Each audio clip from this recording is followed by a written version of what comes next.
Hi everyone, my name is Matt Kruczek and welcome to my course RPA with Microsoft Power Automate Getting Started. I am the Chief Technical Officer at Talon.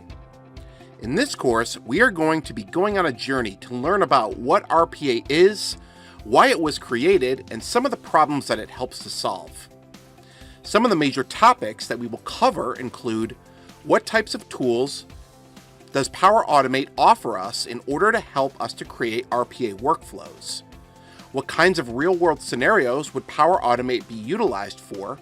And also some really cool tips and tricks for creating reusable Power Automate workflows. By the end of this course, you'll know how to create an end-to-end real-world applicable workflow by utilizing Power Automate.